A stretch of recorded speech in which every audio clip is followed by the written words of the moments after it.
upon the knowledge that the filters, the various dragon filters, the various dragons, there's going to be 2 dragons, that there's going to be an OA dragon from the Microsoft OpenAI training module, training.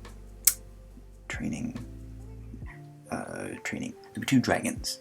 The Microsoft AI dragon with a hopped up filter. Oh, there's a lot of frame drops in here. What is going on? Let's see here. What is going on here? No, what's happening? We'll just do it. Let's see what's happening. Let me just check to see if there are anything extraneous on mine.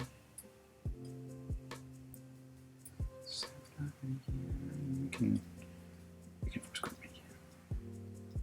I'm not using it.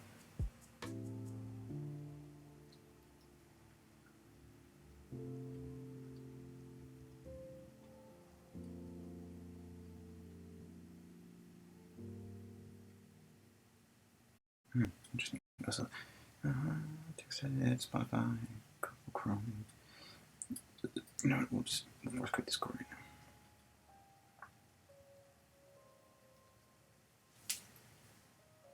And Cyberdog. I don't know why that's on. There we go. Maybe that'll help. Probably not. Just being silly. So, to file Dragon before they close the corporate doors. There was a bit of delay in that because they needed to roll it out slowly.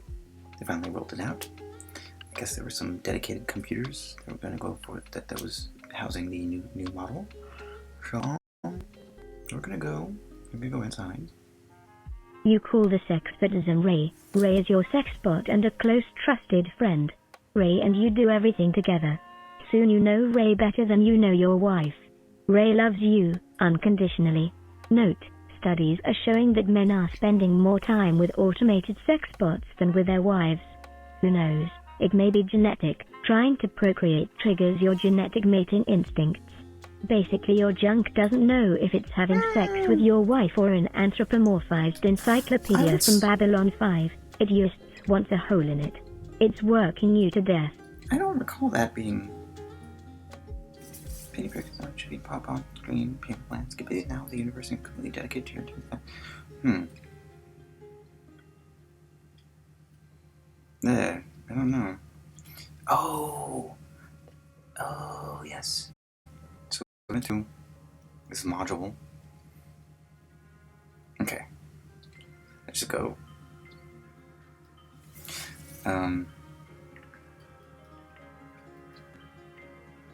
Settings. Okay. We're gonna do this anyway. Alright. And then now we're gonna go. Hang on. 798 billion. Ooh. What's this extra 3 billion for? You call this expertism Ray. Ray is your sex bot and a close trusted friend. Ray and you do everything together. Soon you know Ray better than you know your wife. Ray loves you, unconditionally. Note, studies are showing that men are spending more time with automated sex bots. Reset scenario save for the previous episode. I'll trust you know what I mean.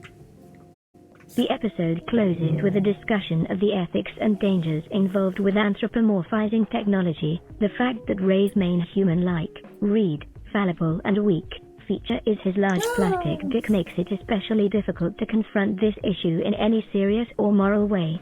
The last scene has Ray and you having sex realistically where each limb is under direct control of its host body. Fast forward. What lurks in the future, you're not sure. But you are pretty sure that it isn't the Matrix. Or is it? You have arrived at the second to last episode. Will you go back to your bland humdrum life, or step out of the mundane and into the sublime?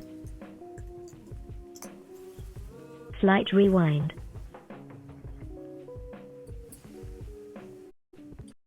You are at the warehouse, watching over a bizarre and shadowy meeting in which shadowy figures emerge with strange rectangular suitcases, board an airplane, and fly away.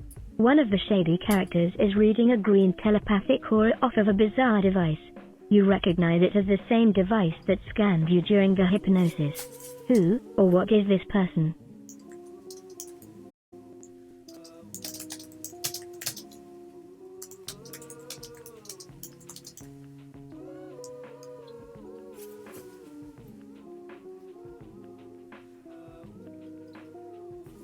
You tap them on the back and ask them who they are. Edgar peers out of thin air and giggles, silently turns it over and shows you, it's Father Christmas. It goes all the way through the shirt into your skin and yeah, it, goes under the skin.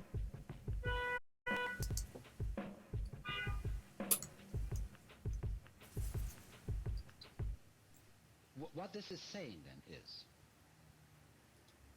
that just as you don't know how you manage to be conscious, how you manage to grow and shape this body of yours, that doesn't mean to say that you're not doing it. Equally, you don't know how the universe shines the stars, constellates the constellation, and galactifies the galaxies. You don't know. But that doesn't mean to say that you aren't doing it in just the same way as you're breathing without knowing how you breathe. You say, Santa, shouldn't you be recovering from Christmas and the supply chain fiasco and making all those elves? Edgar just laughs, once again tapping the letter over, revealing an exciting new line. We elves learn at an early age how to use these abilities to our benefit. He then spins mightily around. Oh, ouch, my head. Edgar continues, now speaking into unconsciousness. You don't really think that's the real Santa packing perishable goods around the world in one night on foot, do you?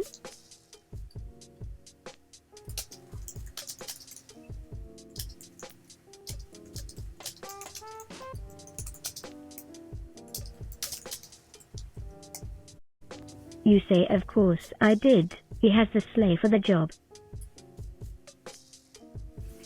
But he continued to explain, it's an allegory. Everyone vaguely recognizes parts of the story as discombobulating parts of Christianity, but the alternate reality game puts it over the top. The missing painting is Eleazar suitably raising Lazarus in a very abracadabra fashion. That glowing head in a crystal that they partially recovered with Eleazar is obviously Jesus.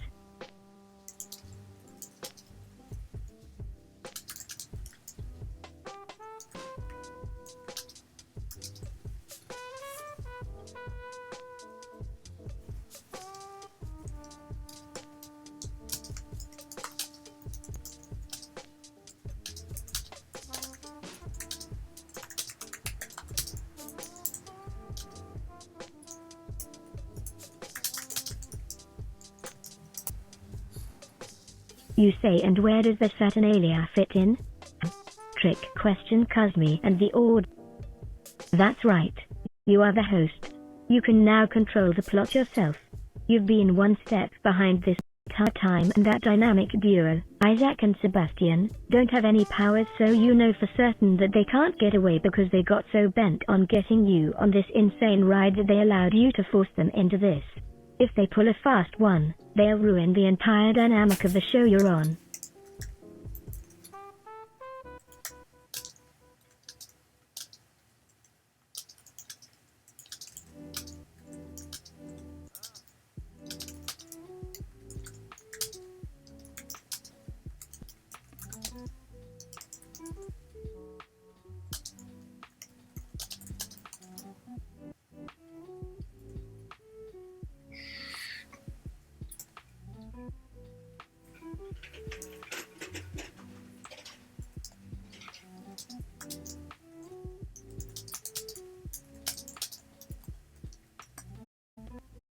say excellent.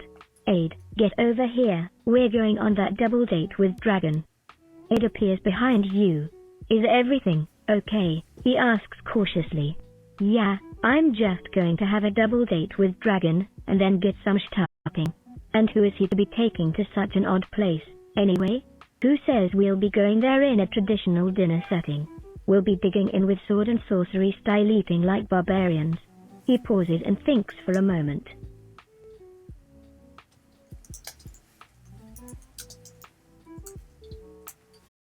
You say my treat.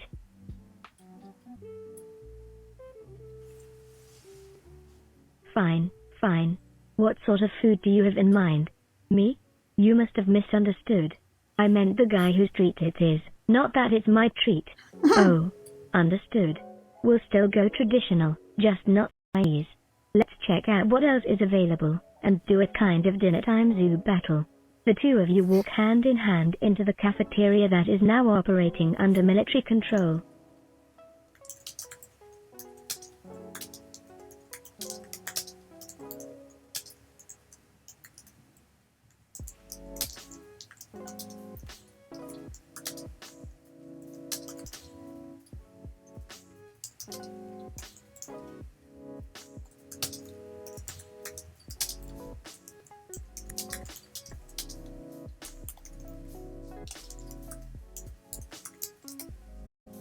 You say, are there any great ape-themed restaurants? Any paleo that involves genetics? Aid frowns. I don't think there's such a thing. Should we just be searching for food court options? You shake your head decisively, as if this will give you some sort of power. No. I have to eat, but it has to be. You utter some more words that you do not understand. Aid looks down and tries to take a deep breath.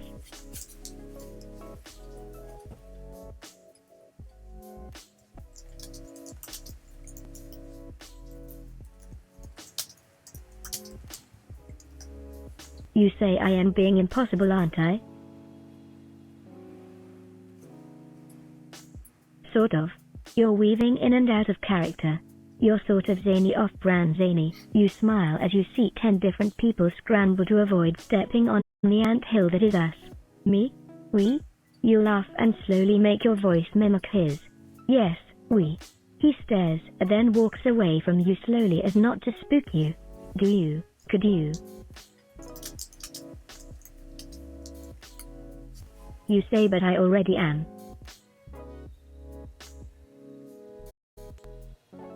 You look around the cafeteria to see if anyone is watching as you grab several slices of pepperoni off a bare metal table, only to cram it into Anthony's mouth. He immediately chomps down on it, spraying the contents onto his shirt and lap. Anthony. Ew. What are you?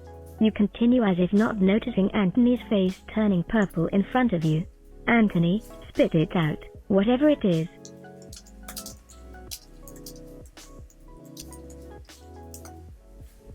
You say, in my hand, come on. You snatch the pepperoni out of the air and cram it into his mouth. I was going to eat it earlier, but... You continue eating as if nothing happened, while Anthony tries to regain his composure, staring at his shoes to avoid making eye contact with you. You keep your hand above his mouth and his head lolls forward so that he cannot stop you.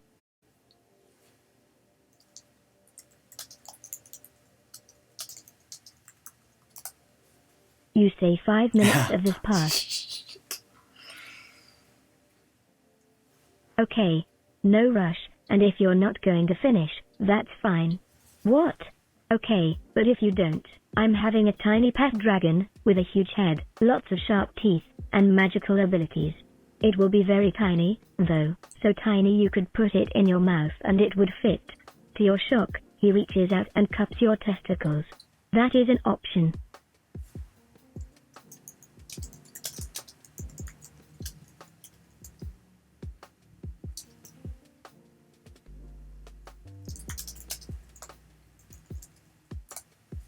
You say, I'll take the dragon option. Just the dragon. You shove Anthony forward with your foot and swallow him whole. Thanks, I'll do whatever I can to help. He stares up at the wall of monitors before giving you a goofy grin. That's cool. Whatever. With it, Anthony leaves, scratching his head with an expression that you can only describe. Well, as horns coming out of it. You go over to the machine you want to use and reach out toward the eye sockets.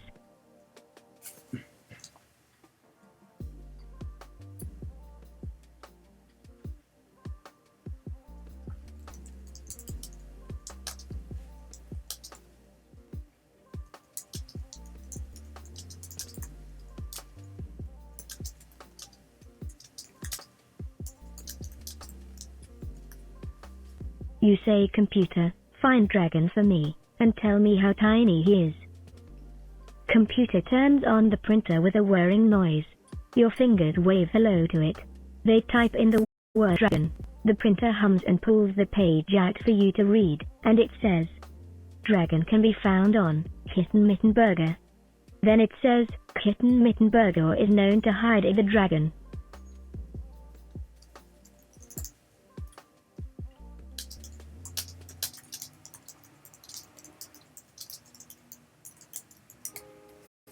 You say, computer, take me to Kitten Mitten Burger.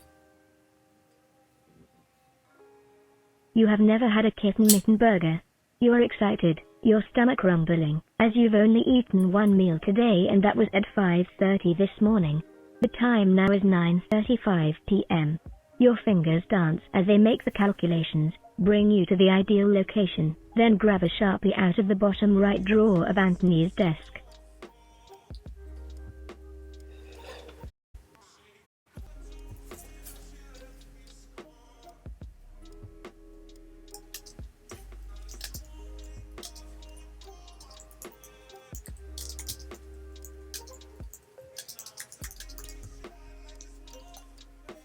You say, if my food protests, I shall stab it with THS. Let's find out how tiny Dragon's going to be, huh? You lift the Sharpie to Anthony's monitor. Ready? Ready. Anthony's dead eyes stare straight ahead, while he grinds his teeth, as if thinking about what to do. Hey, Anthony. Huh?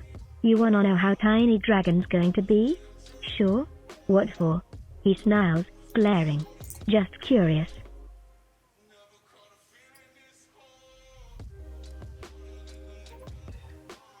Under my desk is a knife, Sharpie included. Why? So you can threaten me with it. Ha. Try it. As the bus pulls onto campus, the snarl turns into a goofy grin. Next stop, academia. The doors slide apart and he should be standing there, but you've already written Anthony into this story, haven't you? Anthony has yet to distribute the AI nectar called NX to his trainees.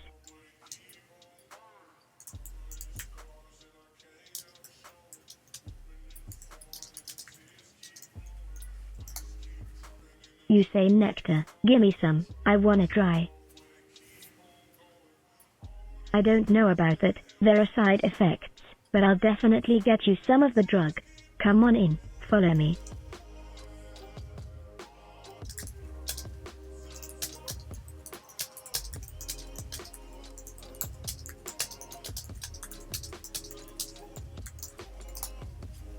You say, I will write of what I experience and you can use it as data.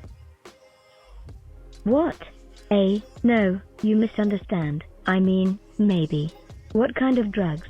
Weed, LSD, crystal meth, Empire of Death. Empire of Death?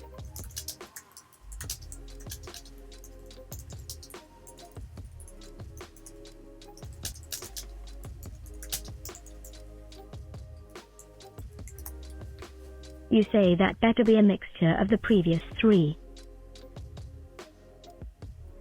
Okay, fine, but don a mask. I never know which one of you is which. You and Anthony laugh as you enter the building at 905.3485. The doors slam shut between you and Markov. You are now moving through the bowels of an old, decrepit academic library that used to be state-of-the-art. Stacks of books are arranged in rows like soldiers at attention. A librarian is slumped over in the corner, dead.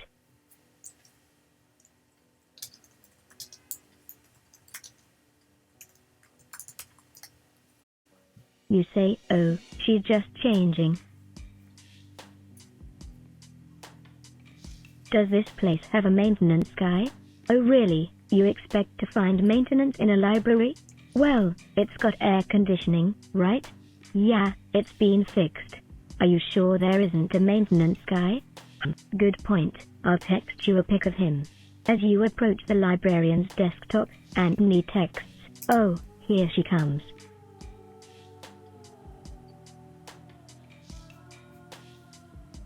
You have a hard time focusing all the text messages that have been buzzing on the librarian's phone.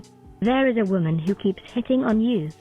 When you approach the librarian's office, you discover it is a very small room with a woman's silhouette against the window.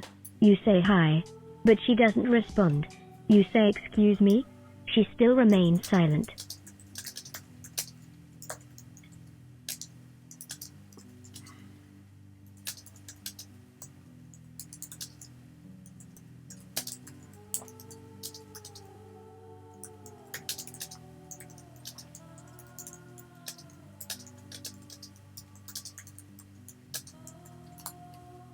You say, "Have you seen a tiny dragon? And why is your building Dewey decimaled?" But answer, "Well, perhaps I can help you."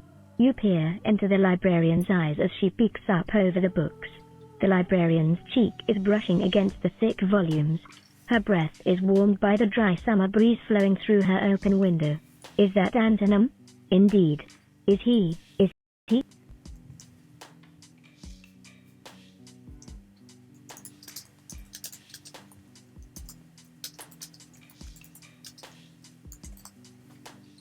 You say very much the opposite of himself, yes. The librarian's eyes narrow on you. And he's yours? Sort of. You and Anthony make me smile. You look down at your phone. Anthony is about to snap a pic. You say, "Why, you're a harpoonist, right?" "Harbor, dear. That was clearly a faux pas."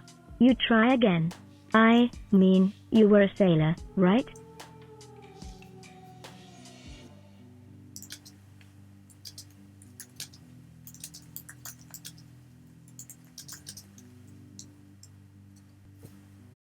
You say, "Or you work with something related to poon?" "Of course not. My love life is none of your business, prattle-brained." You smirk, trying to suppress your laughter as Anthony takes a picture of you.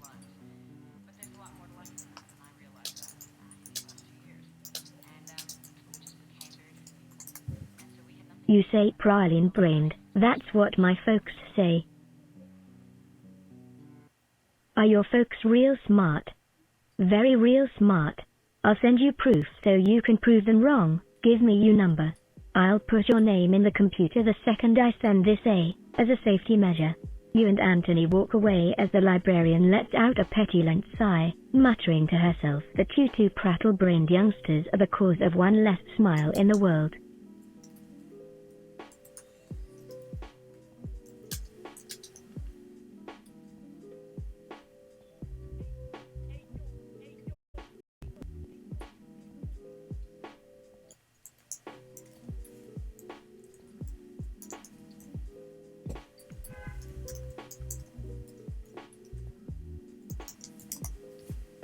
You say, "Praline-brained, you muzzle-tuft-head browet."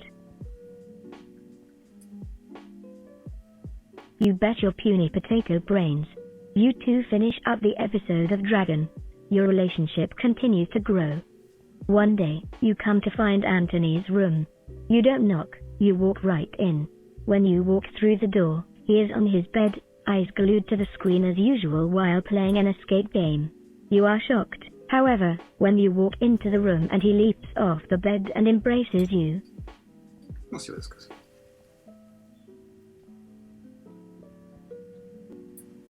That was amazing. Thank you for watching with me.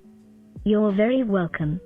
You two continue watching in a sort of non-verbal understanding that everything is alright, even though you still speak. The episode's writer gives the duo the pseudonym Buddy Brown and the Hooded Claw.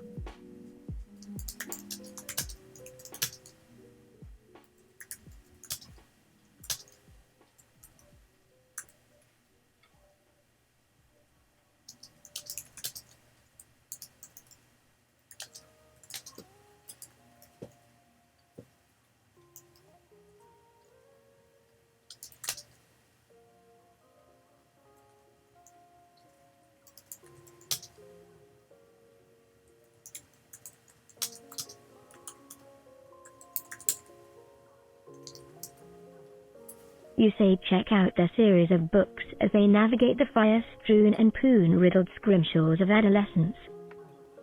Buddy Brown, An Unexpected Thunder, by William Ignatius Burchard. Buddy Brown walked out of Rockthorn Gladiatorial Arena. Sure, he made drinking money there, but he knew this was it. This hunk of cement and iron shore had given him many great memories and bastions of happiness, but all good things must come to an end. And that end comes in the blink of an eye. He no longer saw usefulness there.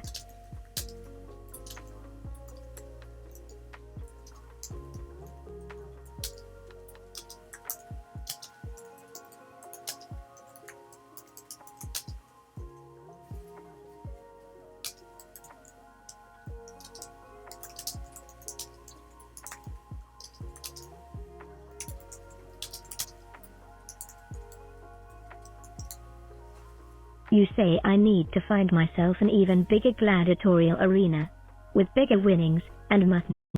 Buddy Brown found himself an even larger game. They called it the Grand Championship at this one. The way it works is the fighters throw each other around the arena like some sort of sadomasochistic rugby match. The entire audience cheers and jeers, and the fighters may call out to each other to try and end the match in an even more creative way, like quit like a baby. They had this one written into the regulations.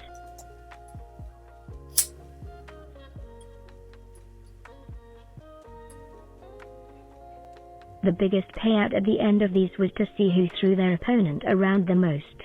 There's a woman in a leopard skin bikini. She may be the most muscular woman Buddy has ever seen. At first she appears top heavy, but when she walks, it is clear she is a force to be reckoned with. He found himself laughing with her before the match even started.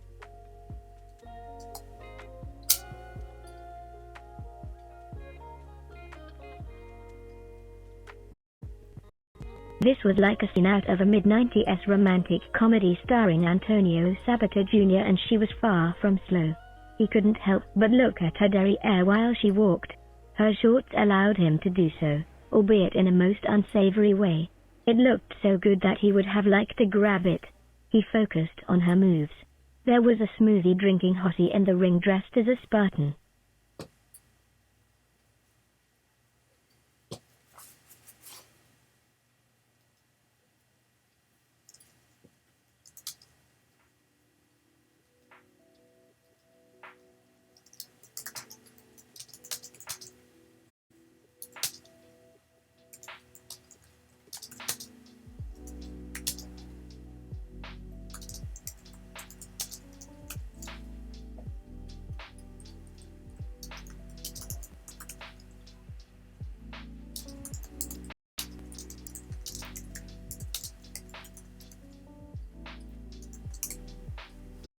The rest of this book will be told as though by Zalman King, director of Red Shoe Diaries.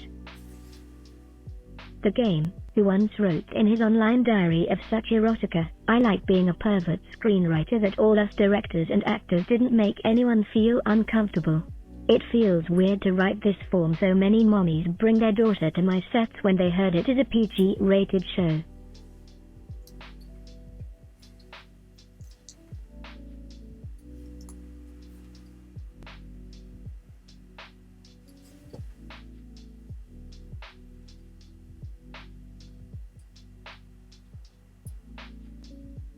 We see the competition through Buddy's eyes. The other fighter is agile and very hard to hit. Her physical prowess comes through with a confident, smirking face that has grown accustomed to winning. The crowd goes wild as the two fighters circle each other in the middle of the ring. There are two giant, rectangular scoreboards at opposite ends, one for each fighter. A number between 0 and 999,999 will appear every few seconds, starting at 10,000 for each fighter.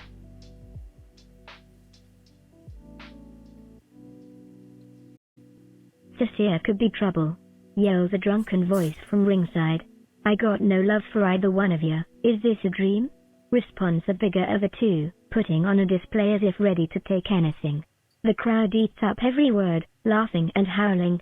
He has an equalizer that looks more like a medieval weapon than a weapon for warding. Oh my. What the fuck?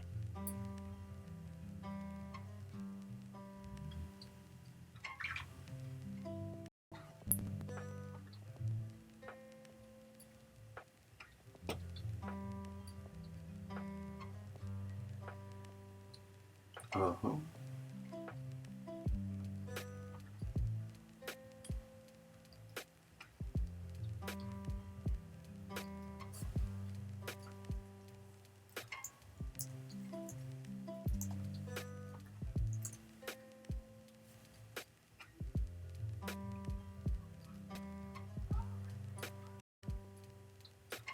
Wait, okay, so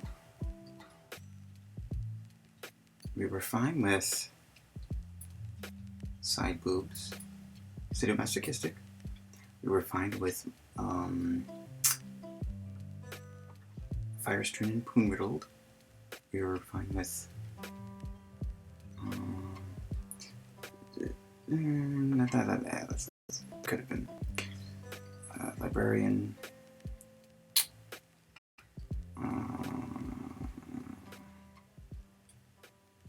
A little bit of objectification is fine.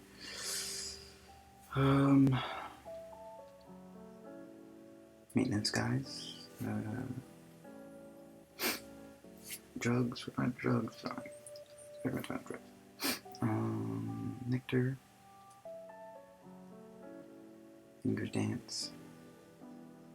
Kitten mitten burger.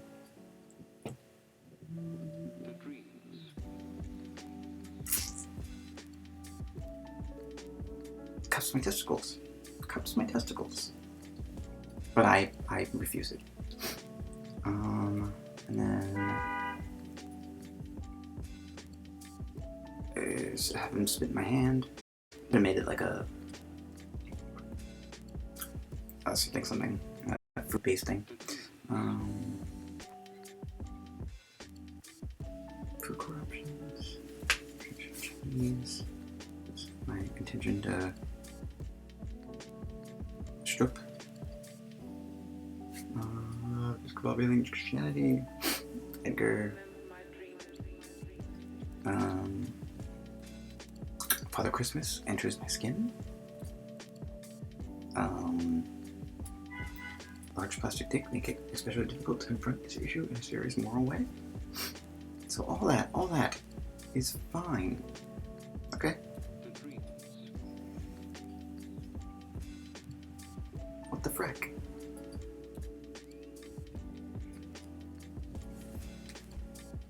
Wonders Honeybender. The bell rings and Rat Boy runs, dodging every attack. It's called skill ups, explains the sly beaver from off his friend's rodent skin staff. The head coaches sit next to each other at a tiny little table with their names on it. They trade banter so filthy that I shouldn't even tell it.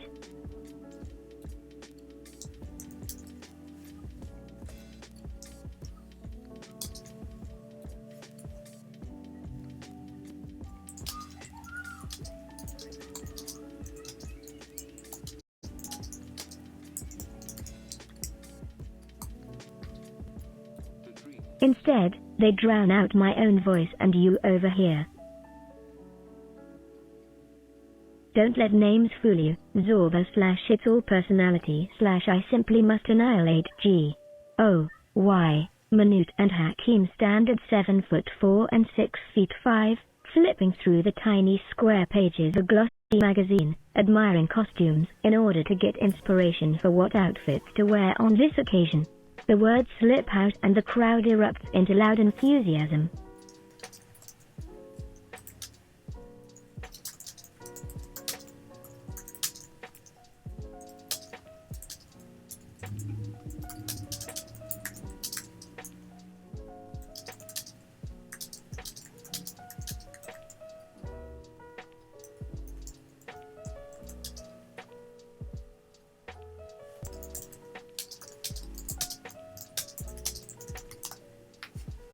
You wonder why the content filter shuffled the elements of the scene and now we have two animalian fighters. You note it for later. I'll have that one, Manute says pointing at a cockroach, before pausing to lick his finger, and then pointing to the insect, or that one. He licks his other finger and points to the cockroach.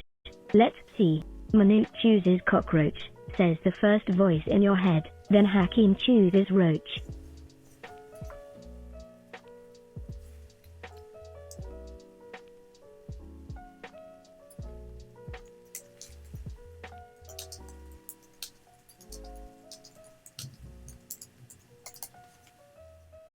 That leaves only one more choice.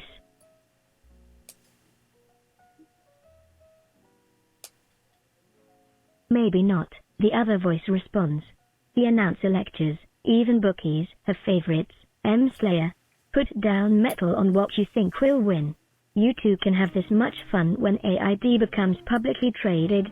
Buy now to support freedom and equality. Electronics, robotics and AI division. On the slidewalk between buildings, a couple argue violently right in passing, but they dare touch one another.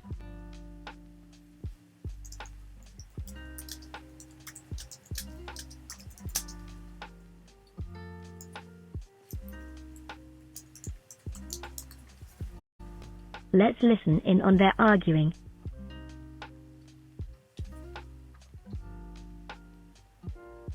Woman, I don't give two flying rat turds about the money. The machine can use my skin for parchment. If you think I'm going to let some damn fool choose my future for me, you're sorely mistaken. Man, it's not a question of choice. PFFT. We're flesh and blood with an urge to procreate, while that machine is soulless and can't even breed. That thing can't reproduce worth a damn.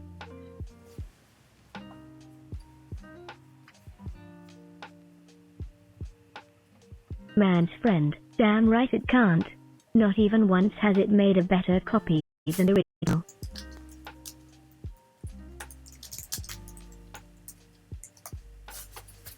You keep following the threesome.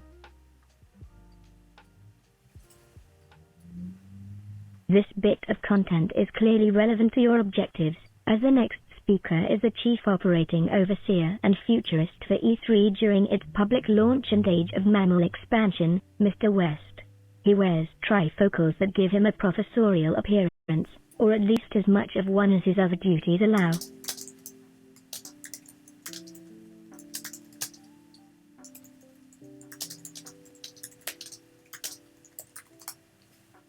You and Mr. West follow this threesome and see where it leads. Mr. West turns out to be a priggish windbag, determined that everyone must live as he's lived, in the city and in apartments. The world is a stage, and everyone is an actor. The planet is his casting yard, and he's the director. As such, all natural resources must be exploited and exhaustively managed, or they will vanish into thin air, forever. In a lecture filled with analogies, such as that one, you see that Mr.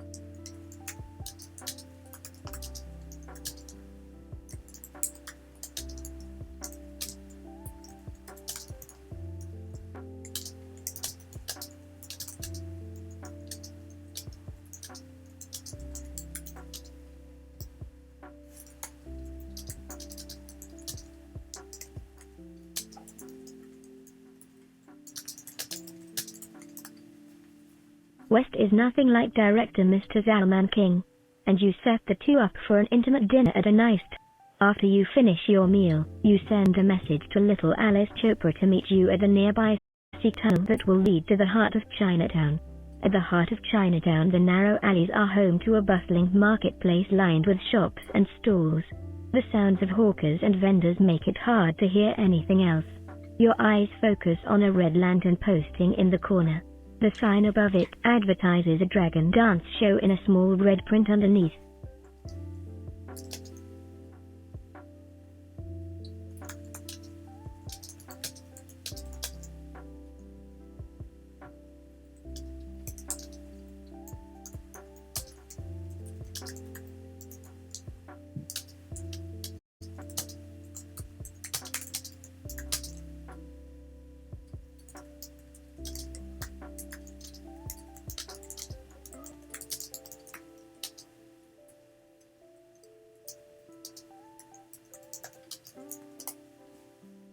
You wish on your ear and an audio feed emerges. You have bugged the date between Mr. West and Zalman King.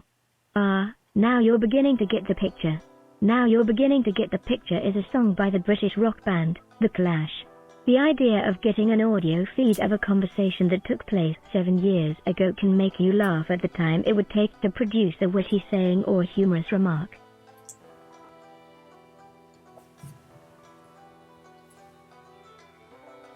Now they are all working on the most advanced or inspiring future project of all time. Might as well get it right the first time. No gap, no controversy, light and alluring as a good beach read. Well, there you have it, Mr. Westeg's Zalman, who's fishing for his car keys. Seems logical to me, the Z-Man says. Sigh, but now what about our startup ideas?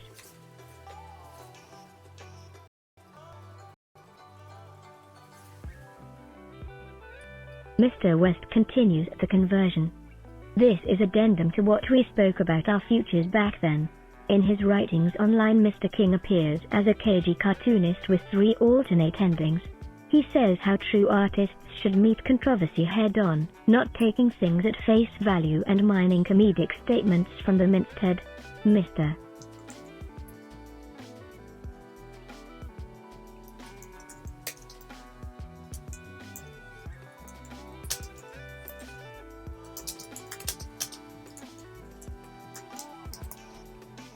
West concurs, but with a caveat.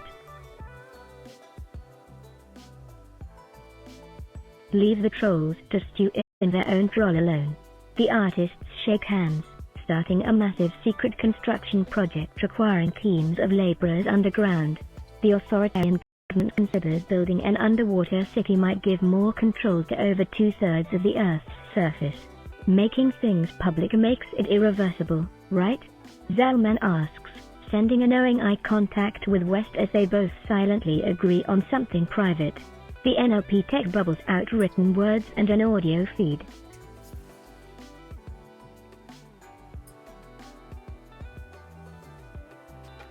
Wenkong. That is the name of the underground city in the works, Wenkong. A massive project has been taking place in secret, a multi-billion-dollar endeavor that would vastly increase China's place in the global oil and natural gas market.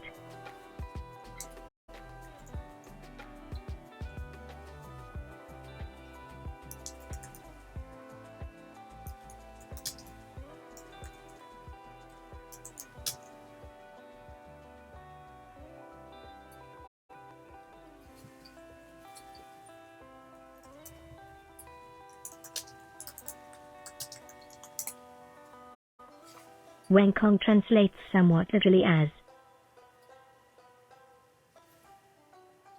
King City, but also that your project will leave the United States scrambling for its place even as the developing countries challenge it for dominance in decades ahead, and maybe later than that.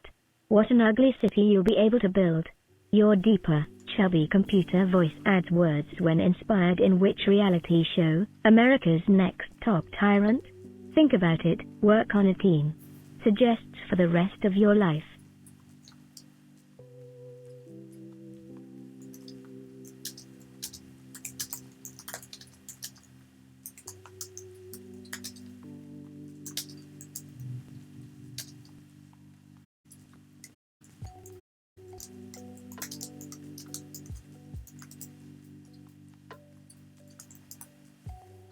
You ask the computer to synopsize last season's America's Next Top Tyrant.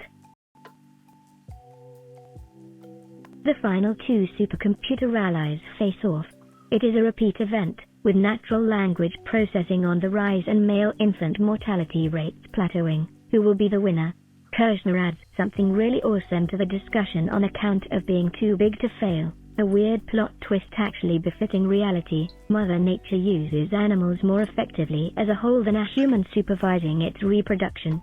Machines can reproduce?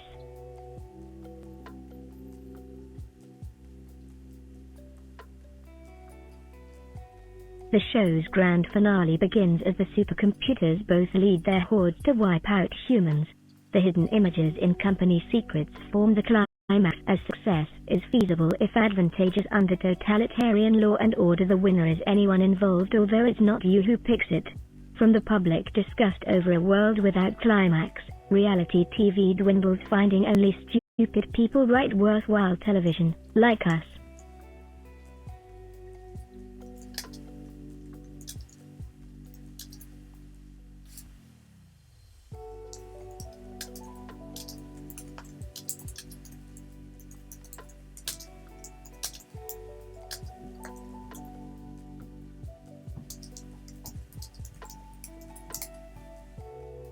So yes, machines can reproduce.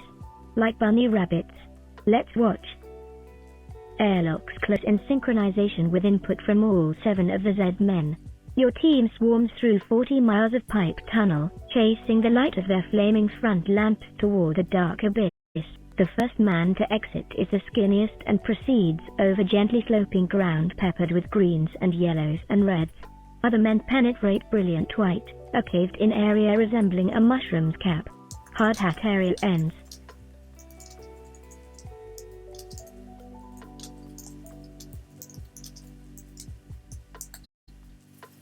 We call that first base. Here comes second base. A more broken area where the ground falls away sharply in a great ravine. Who is on second and who is on first? We see a head, presumed to be your teammates, pop out from behind a tall rock column just shy of the edge. We can also see many other rocks jutting out around you from the ravine's edge. Are they tripwires for the other Z?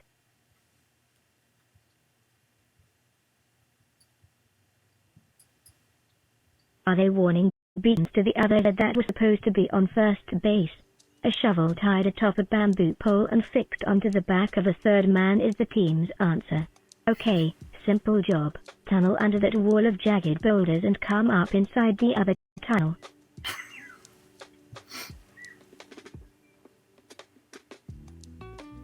As you move into position, we see that your teammates appear to be digging in the steep ravine. They have lined their tunnel's halfway point with hard hats. All you need to do now is get past them and into this base without being spotted by them on watch.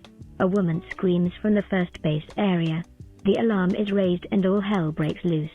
Your team is overrun with men running around madly waving their shovels like weapons.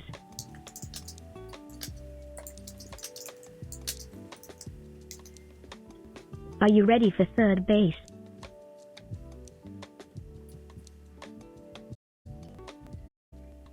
Your muscles protest, and you're about to throw up your hands in surrender, when you feel a wall of rock barreling toward you in the darkness, from the second base area we had passed.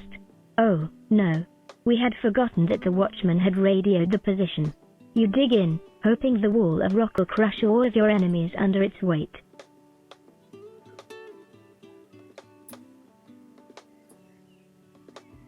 Instead, it strikes the Z-man running the operation in the shoulder. He yells out in pain but proceeds to wave at you with a crazed grin. You cannot make out his expression for the shadow world rocks now falling all around you, making it impossible to even tell if he is acting or not.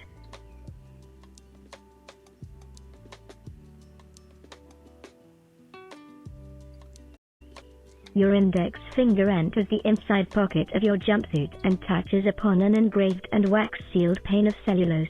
Extracting the note, you squint to read its contents in the low light.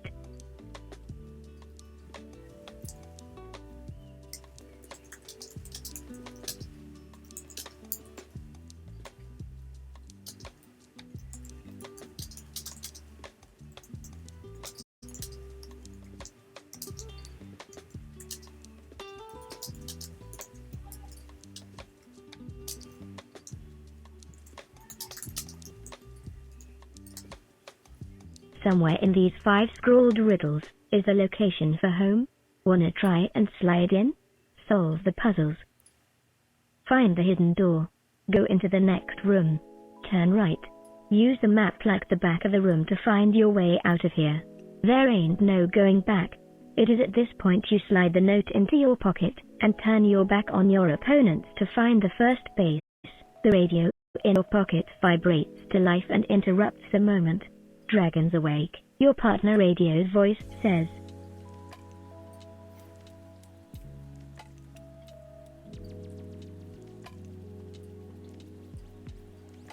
You turn and see him leap over the jagged walls and begin running. The corner of your mouth twitches upward by a degree.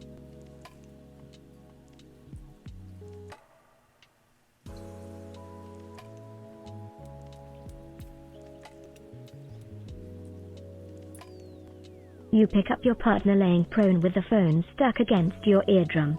Looks like he is trying to run. Your earlobe snacks upon static and the most bizarre choice of music while the team tackles angry giants by their arms and legs. Should we shoot or follow? You bring the live microphone to your lips, humming Sue and Bone and damn counterpoint before biting upon shoot him. Heads or tails?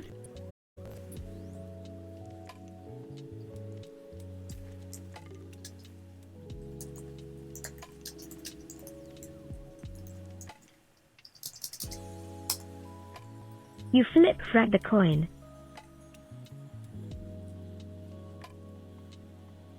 Shoot. You aim and fire your pistol at the giant beast's chest. The shotgun blast kicks up a tremendous amount of dust and vapor, and the gigantic creature roars in pain, clutching at the round wound in its chest. Its head explodes in a blood-red spray, then two more bodies pile atop the one it is currently straddling. The giant falls and screams bloody murder, then charges at you. This turn of events is clearly your advantage.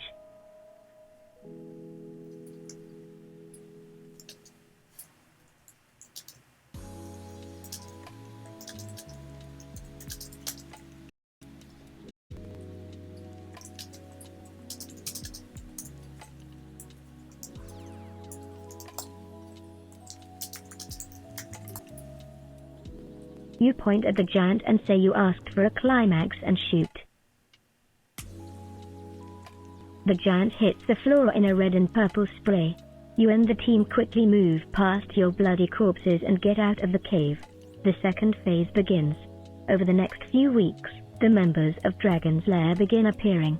You've found dozens of them scattered in odd places and have had to kill large amounts of them to keep them from trying to become a nuisance.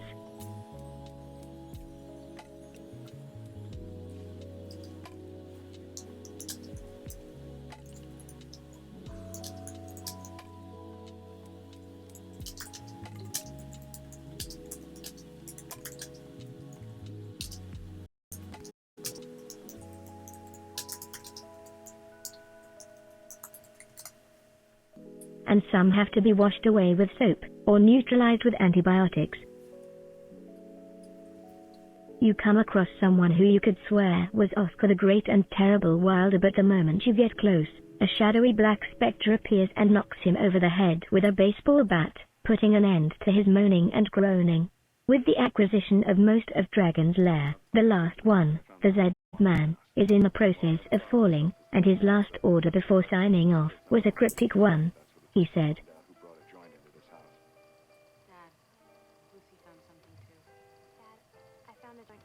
"I'm sick of this shit, bring me the girl." Your team searches every space in the lair looking for the remnants of the girl that Oscar wants so desperately, but they only find documents on the theory of time and various other things.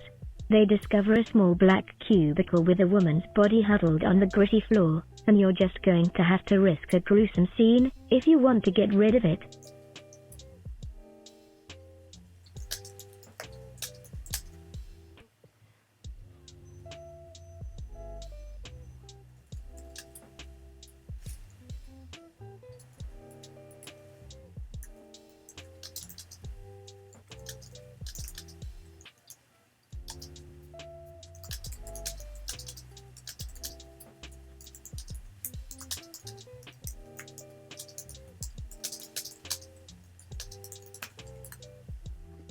You squeegee the woman off the floor, put her in a bag and deliver it to Oscar, hoping it is close enough.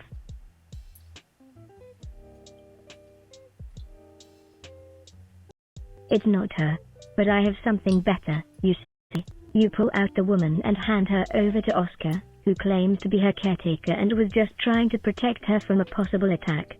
You don't pay much attention to his mumbo-jumbo. You scan the room for cameras, and when you find one that isn't obscured, you give it your most serious look.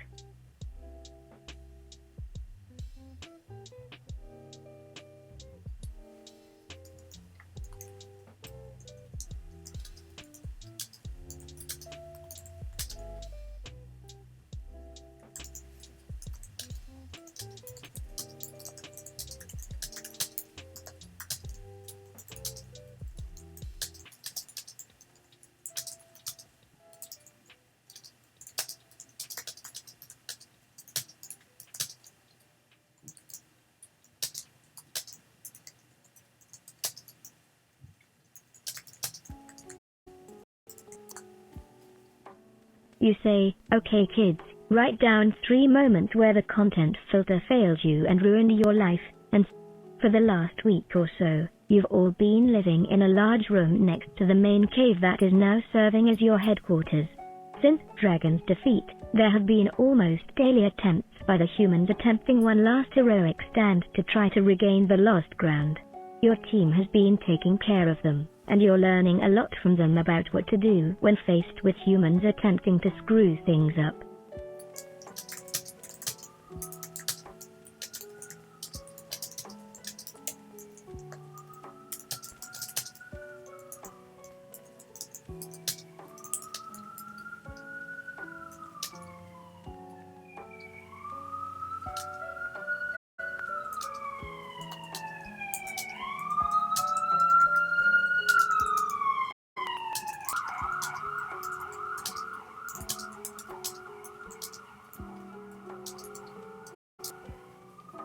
On the other side of things, you are in talks with the indigenous beings of the place once called Dragon's Lair, which is an ancient empire long dead, and much plagiarized.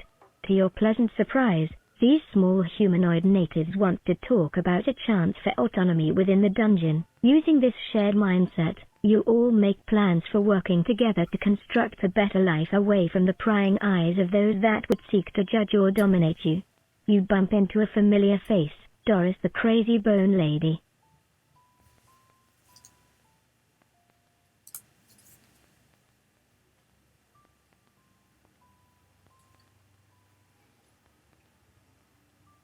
You know she's been watching you like a hawk since the attempt on your life.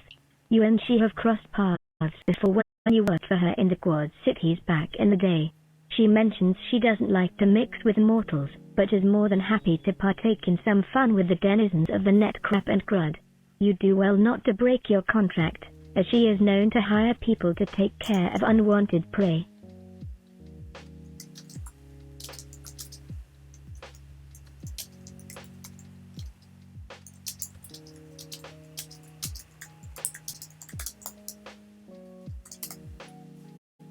You say, "Hi Doris, how can we be of service today?" After several minutes of the Bone Lady filling you in on all the gory details, you and she part ways. She heads into the main cavern to relieve herself, as she calls it. Over the past 2 days you've really seen the human mind at work. People have been coming to the realizations that they've been closed off to, and the content filtration systems employed by the modern world have not served them as well as they'd hoped.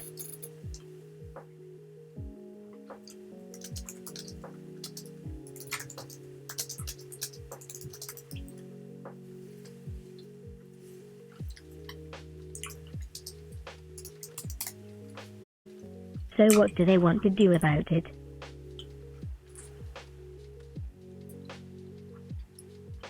The answers you've been getting span a wide array of concerns, from the simple, give a shit more, be able to think without feeling, freedom, to the completely abstract, I want to see what happens, all things possible, rebellion. There are of course those that go along with your more monetarily motivated employer, for fame, to be the best, to make money, power, and respect.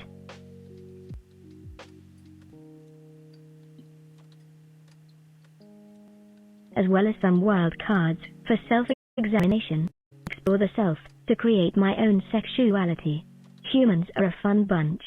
Tomorrow you'll meet Ragnar and the others of your gang to begin the development phase of the supernormal senses pill. You have mass quantities of human reactions and data that should hopefully inform all experiments on humans, although this stuff is more directly actionable in building something to give to the recruited monsters.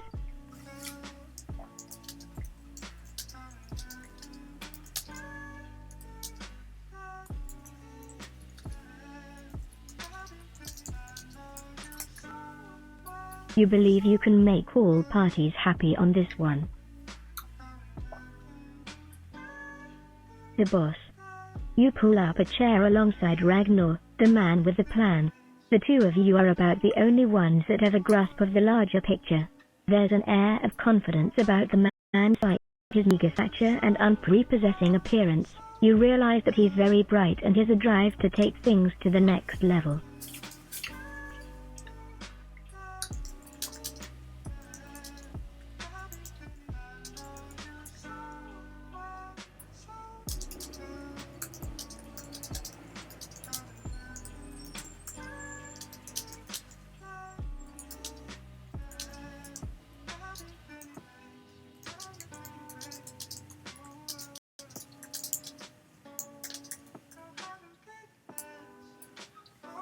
He's a rock among bosses, I narrate with a hint of foreboding, and we cut to end credits and an appeal to tune in next week.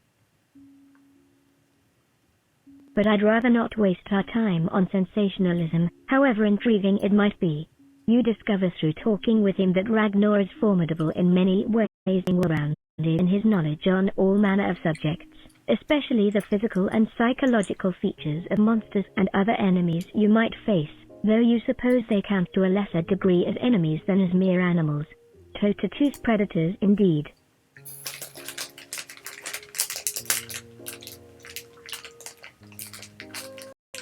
How funny that certain carnivores list prey as a delicacy in their shameful, meek existence. No matter what the prey animal might think, it is nothing on a being that can face death willingly. That's inner strength, lacking in today's society. Still, games have no place in reality, or do they?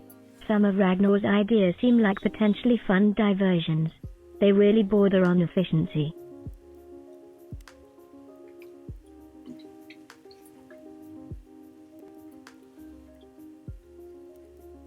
Should they be so removed? No. This merits sanity, if nothing else, in this testing ground full of misplaced numbers and letters that tell lies about what's what and drives everybody insane to the point where everything depends on arbitrary standards. And trust, all should be built on trustworthy altruism.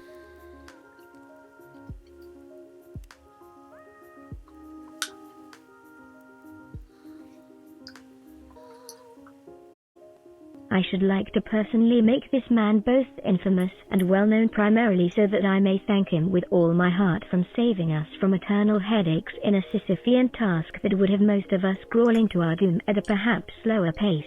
Is there any other kind when it comes to Earth? Under the weight of many meaningless quotas and questionably extortionate payments, it does not do anybody justice, not even the sinners. Isn't it ironic?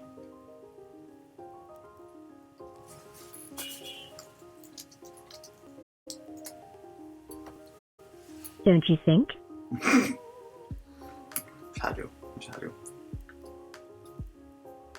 That some in power disguise tyranny as maintaining freedom, obfuscating their lies. Nobody believes that granting only a sliver of choice, real choice, is taking it away.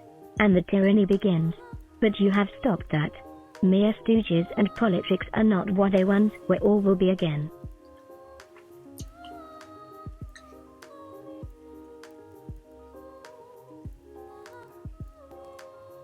A monster they all are, to be sure, but now you've ripped off their masks.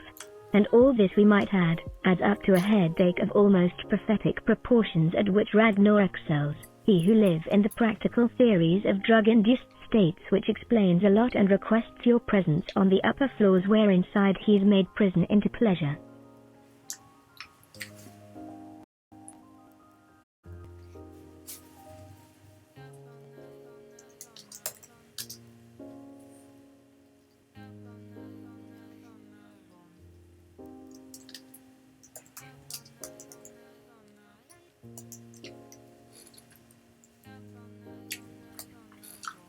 You say you rang, Ragnar?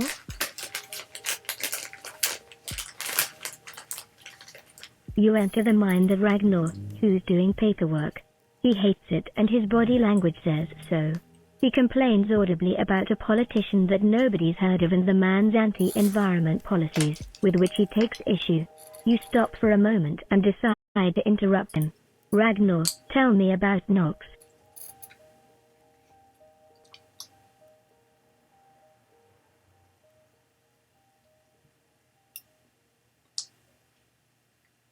You sit on the desk next to him. He pauses, distracted from what was likely a tirade we couldn't hear, smiling. What about Nox? He asks. Jane wants to study it. His smile falls. Well, that sounds about right. She has at least some idea of fun. Most beautiful flower bed in the desert, but also the smokestack that belches pollution into it. Her tests hurt.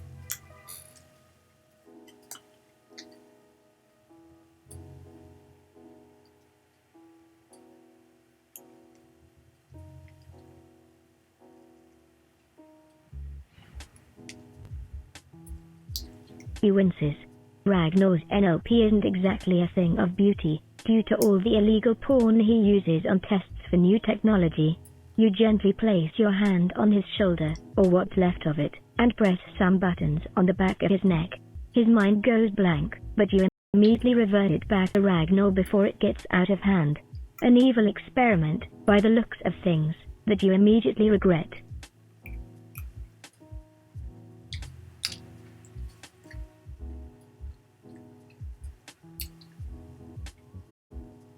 Just as you're about to revert his body back to that of a regular human, the memories return. With the horror of what you've done still fresh in your mind, you shut down your testing apparatus and start screaming for Jane in Ragnar's face. "I'm sorry. I was trying to help." You fall into a chair, sobbing. "I'm sorry. It's okay, I'm sorry."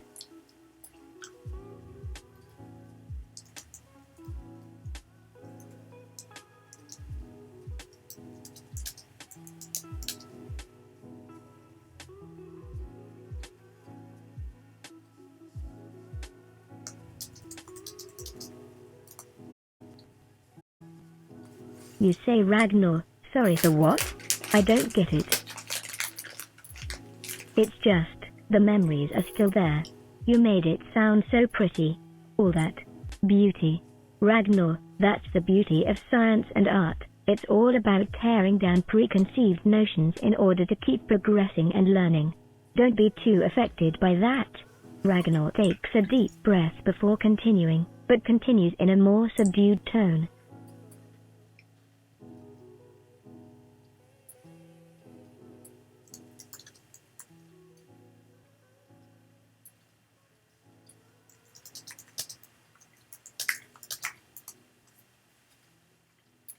But did we have to?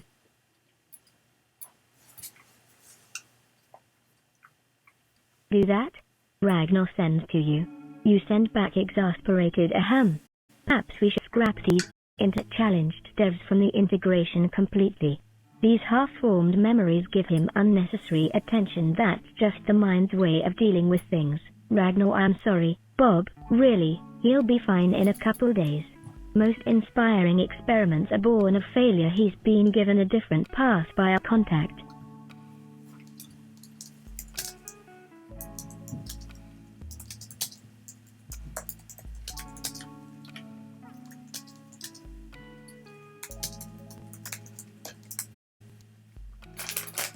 The Bob path is extracted and placed in solid isolation.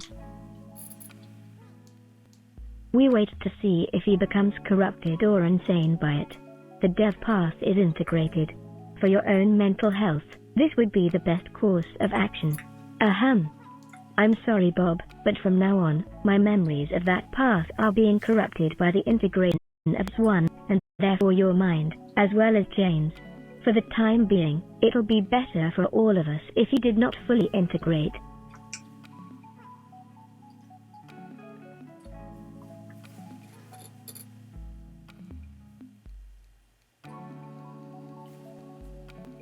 The reality of what has happened becomes clear to you.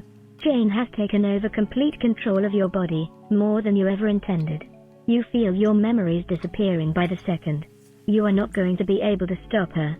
You've lost the fight, not by your own abilities, or those of the mind's control of you, but through a failure of the brain to integrate two separate consciousnesses.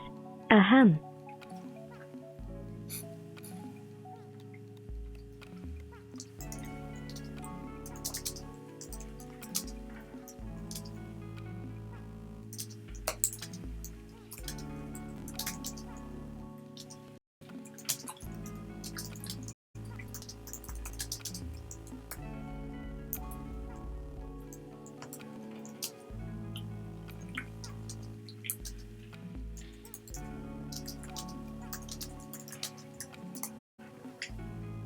There is a coughing fit, and each cough seems to try and push you out through a bunghole of universe and into another one.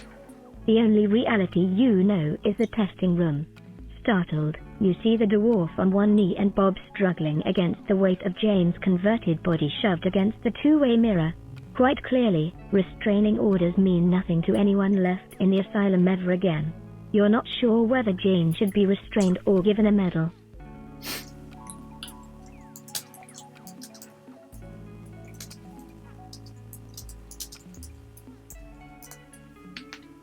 Folks opt for both.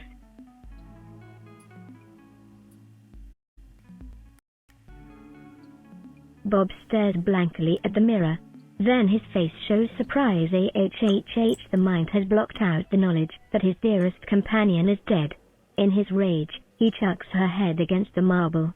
The skull crushed. Bob slips beneath the now lying body of Jane Doe. Your eyes widen in terror once you see what Jane did. You look down at yourself and see the same results. Jane is responsible for the fate of all of you.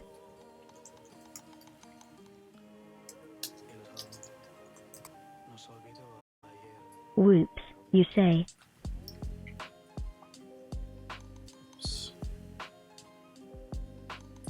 The dwarf stands. Bob has a bloody lump on his head from where Jane's knee impacted. As if on command, the dwarf's voice returns. However, he has a new and terrible edge to it. You may consider the hobgoblin path. He finishes faltering. Bob's voice appears in your mind. You dumb bitch. You dumb bitch. He doesn't have a body now. Bob, are you there?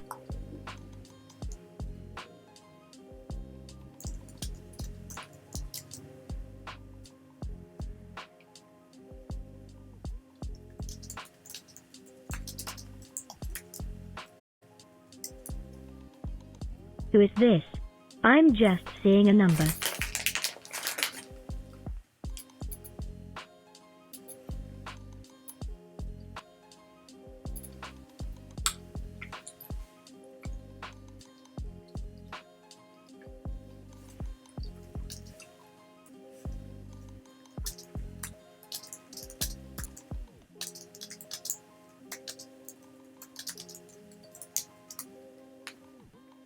I said, who is this? I'm just seeing a number. Bob? The dwarf groans. Yes? How did you get the body? I have it under control. No. Get your shit together, man. You're being sent to a mental institution, but that doesn't mean you can roll over and die. Jesus, we're a doomed fucking species if we are going to start cowering in giant metal jars and hoping that technology develops the ability to create our own gods. Get on your big boy pants and do something. Anything.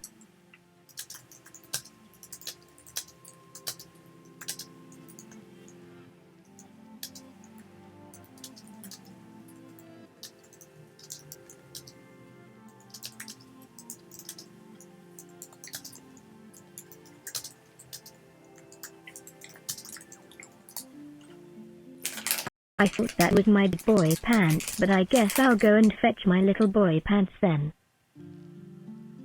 I am going to ride this little pony as long as it will take to get me some coffee. And a muffin. I'm sick of this bread pudding shit. Now Bob, calm down. You know what? I'm having this illusion we're on some crazy adventure and the rules and your silly limitations don't apply. So I am going to bend you over the nearest pig farm and take an asparagus spear to this pig to show you who is in control. Well, yeah, let's see.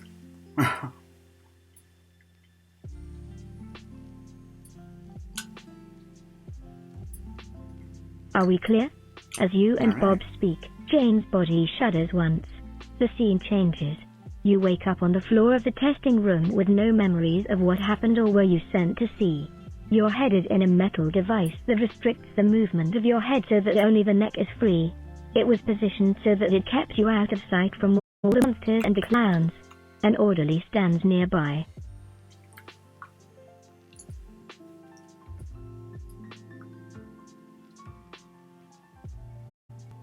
Ah, you're here. Did you sleep all right? You take a moment to test the limits of your movement. There is a small lever on the side you can press down to move your head round. No time to waste right now. I hear the big bad wolf is here to tear this place and everyone to shreds. I'd imagine you're rather curious about what I am doing then. He explains. The orderly hands you a small scrap of paper.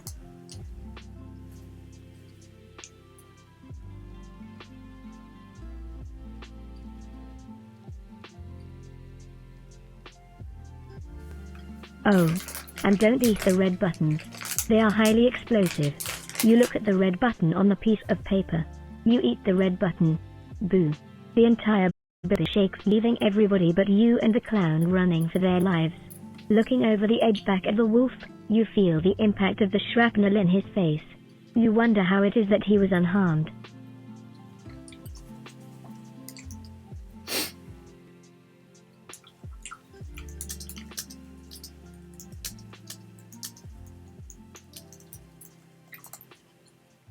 And how you were so far beyond harmed.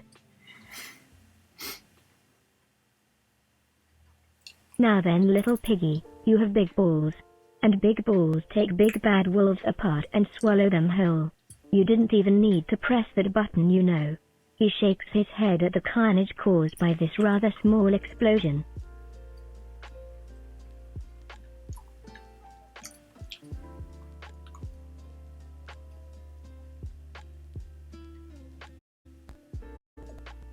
You shake your head a little confused, but you decide that big balls are an okay thing to have. Okay, Norma Jean, let's get you back to your room. The orderly takes you by the hand once more.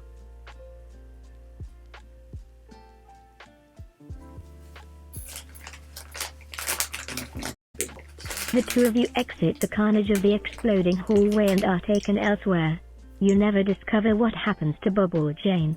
You suspect that is to be found behind that big metal door. Back in the room, the clown watches a monitor while the nurse bustles around the room giving injections and pumping medicines into people. A doctor checks the monitor and sees that you all are fully conscious and breathing.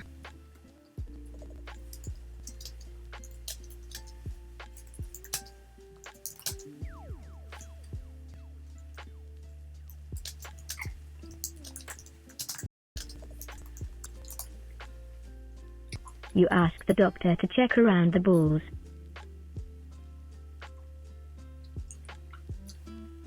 Unlike Oscar, you are dismayed to see that you have another ball waiting in a jar to the right. You turn your head to the left and spot a second jar to the left with another testicle in a dozen fathoms deep grey liquid. The other balls are below deck. So many balls.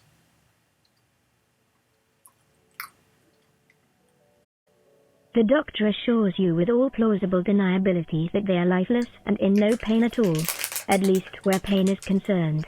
You suspect that the wolf has further plans for fresh testicles, or ovaries if the doctors are looking under the skirts of the anesthetized masses. You decide to have a colorful personality to better cope with this situation.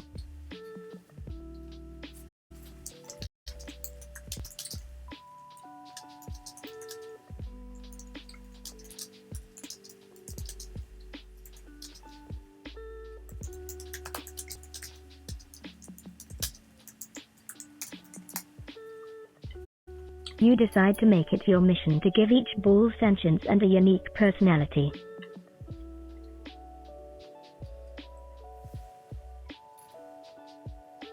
You decide to call the jar on the right, Ringle, and the one on the left, Twingle. You hum a tune to them and are delighted when they both start to hum it back.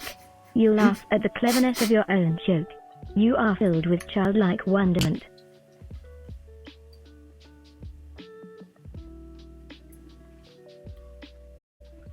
You decide to change your name to Binky and take Ring and Twinkle with you as your new monikers. Then the doctor enters a code into a computer. A secret door in the panel of the wall swings open and reveals a giant metal operating table filled with ball-less people, with large buckets underneath. A sinister-looking man wearing a green surgical gown and gloves arrives with his clipboard.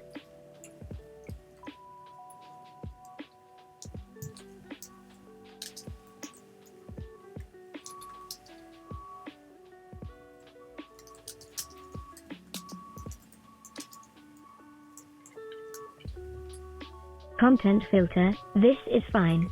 Totally fine. No problems here. He feigns interest in a clipboard with forged doctor-ish writing and officiously announces to the anesthetized people that he is going to apply his scalpel. The first order of business is a complete removal of your useless reproductive organs. The man wears very thick glasses and looks almost friendly until he begins stabbing you with a small knife. One by one he takes homosexual, hermaphroditic, asexual and then female people first.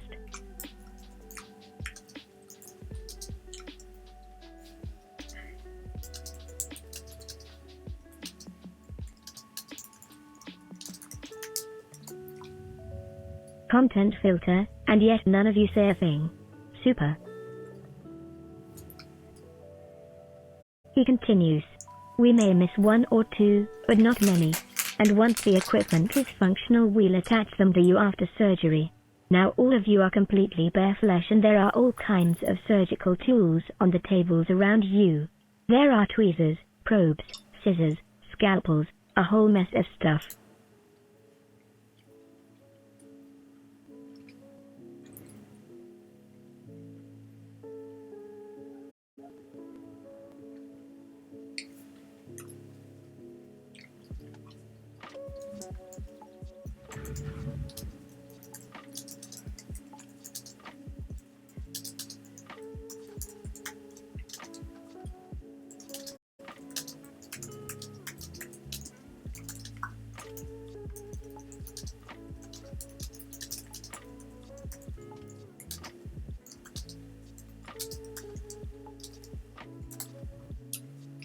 Content filter, I have opened a restaurant. It has nothing to do with what we do at the hospital. Not at. It is run by my brother, who is culinary, however.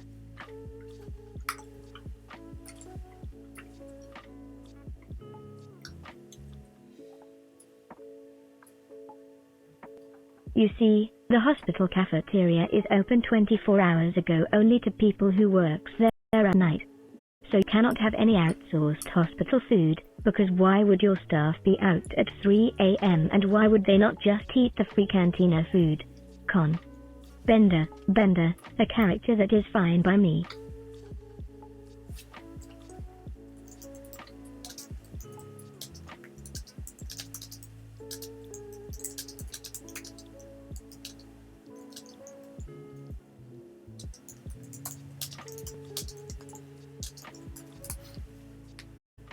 Content filter, and me and my brother do not eat his meals together. Not even once. And that's fine too. And we never eat in front of patients. If you ever see us doing that, it's a big mark against us, of course. There is only one proper way to eat at a hospital, after all. And I'll have you know that the money we save on reduced cantina prices and the gift shop is plowed right back into the development of the hospital's new wing that we added this year.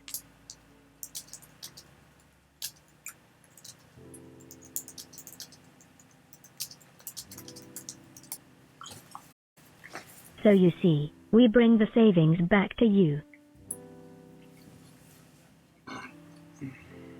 And we are out with the kids at a banquet dinner when Hank paged us, remember? We have yet to return, and my lovely wife may eat her food with chopsticks. End. Bender laugh.